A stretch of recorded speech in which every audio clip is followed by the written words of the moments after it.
Macmasters Beach House involves a modern take on the traditional beach house typology. This beach house offers light and airy spaces, a seamless connection to nature, and a recreation-based lifestyle. Natural materials, floating structures and passive design principles result in a home that sits harmoniously in its original setting. The brief was simple: replace the existing beach cottage, keeping the current use, and to celebrate the spectacular location.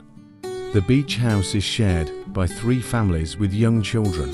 The aim was to design a home that can be shared by families, both individually and simultaneously, and to provide spaces for social gathering and for refuge. The floor plan is 1 room deep, with a naturally ventilated hallway. The rectilinear shape is separated by 2 courtyards, forming 3 zones: the social area, adults' bedrooms, and children's bedrooms. The courtyards provide an outlook and allowing cross-ventilation, while maintaining privacy.